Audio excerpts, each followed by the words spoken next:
ఢిల్లీ వేదికగా జరిగిన second test మ్యాచ్లో మన టీమిండియా ఘన విజయం సాధించింది. అనుకున్నట్టే డే 5లో 1 గంటలోపు మన వాళ్ళు టార్గెట్ను చేసి పాడేశారు.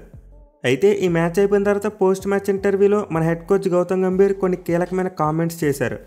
ఎస్పెషల్ హర్షిత్ రాణాకి సంబంధించి వస్తున్న క్రిటిసిజంకు కౌంటర్ ఇచ్చారు. సో ఈ వీడియోలో అయితే దీని గురించి డిస్కస్ చేసుకుందాం. అండ్ ఆల్సో గంభీర్ మరికొన్ని విషయాలు కూడా చెప్పాడు, వాటి గురించి కూడా డిస్కస్ చేసుకుందాం.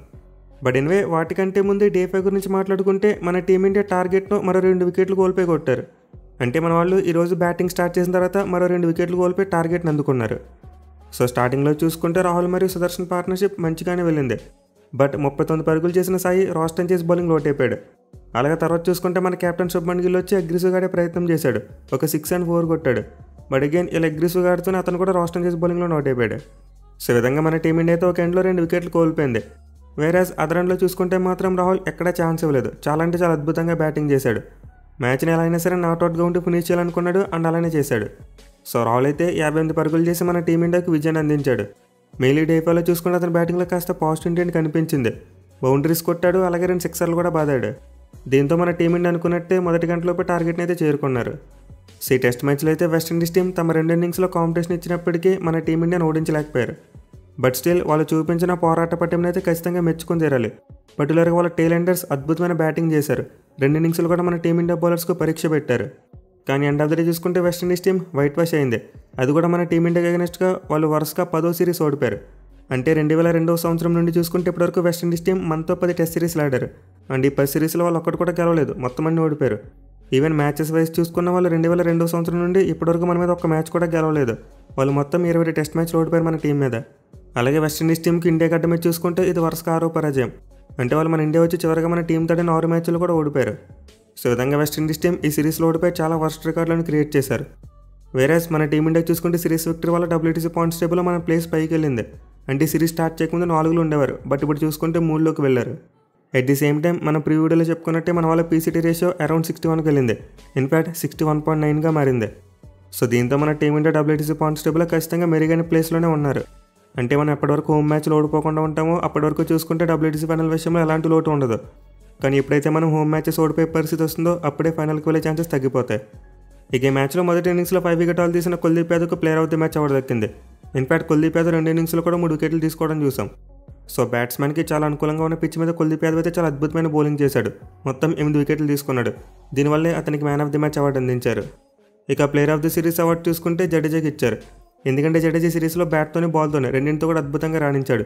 ఈవెన్ ఫీల్డింగ్ కూడా టాప్ నాచ్లో ఉండడం చూసాం. సో జడేజా సిరీస్లో ఒక్కసారి బ్యాటింగ్ చేశాడు అండ్ ఒక్కసారి సెంచరీ కొట్టాడు, అది కూడా నాట్అవుట్గా ఉన్నాడు.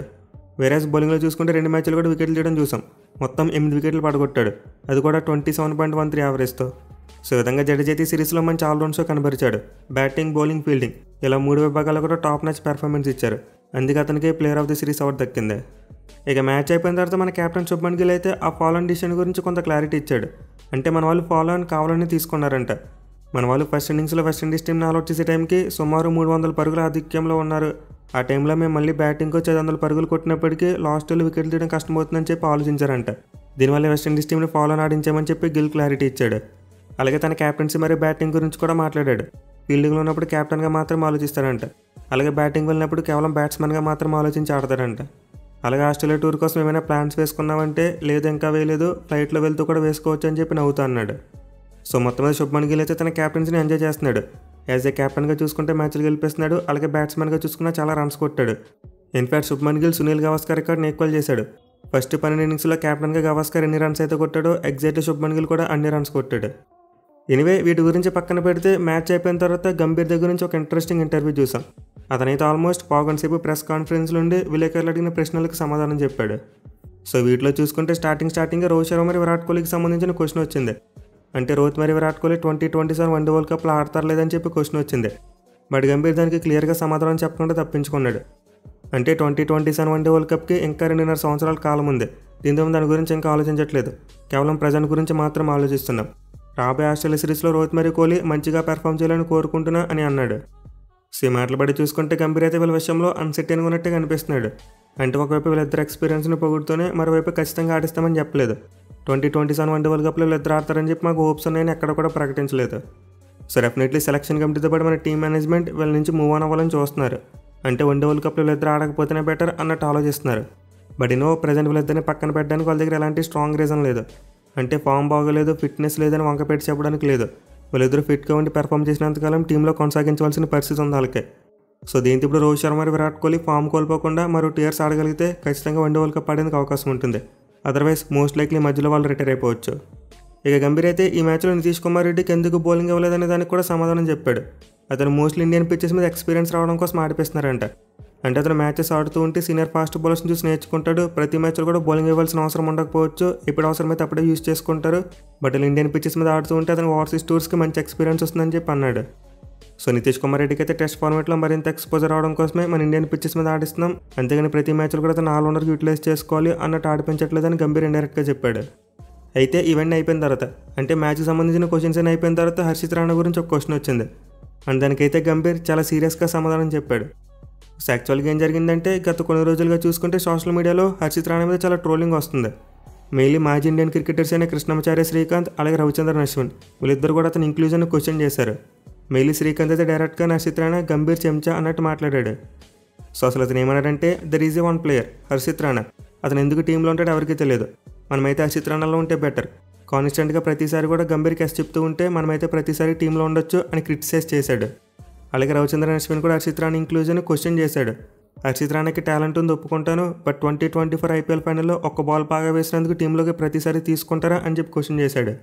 సో విధంగా చాలామంది సోషల్ మీడియా వేదికగా హర్షిత్ రాణా ఇంక్లూజన్ క్వశ్చన్ చేశారు. అలాగే హర్షిత్ రాణాని ట్రోల్ కూడా చేశారు. మెయిల్ కూడా మనం చెప్పుకున్న 2 మాజీ క్రికెటర్లు తమ యూట్యూబ్ ఛానల్లో దీని గురించి అడిగారు. సో వీళ్ళు చేసిన కామెంట్స్కి ఈరోజు ఇండైరెక్ట్గా గంభీర్ రియాక్ట్ అయ్యాడు. అంటే డైరెక్ట్గా వీళ్ళ పేర్లు తీసి సమాధానం చెప్పలేదు, కానీ ఇండైరెక్ట్గా వీళ్ళకి కౌంటర్ ఇచ్చినట్టు ఉంది. సో గంభీర్ ఏమన్నాడంటే, ఇదంతా చాలా షేమ్ఫుల్గా ఉంది, ఒక 23 ఏళ్ల పసిపిల్లని టార్గెట్ చేయడం చాలా అన్ఫేర్. మీ యూట్యూబ్ ఛానల్లో వ్యూస్ పెంచుకోవడం కోసం ఇలా 23 ఏళ్ల కుర్రాడి మీద పడతారా? తన ఫాదర్ ఏమీ ఎక్స్ చైర్మన్ కాదు, ఎక్స్ క్రికెటర్ కాదు, అలాగే ఎన్ఆర్ఐ కూడా కాదు.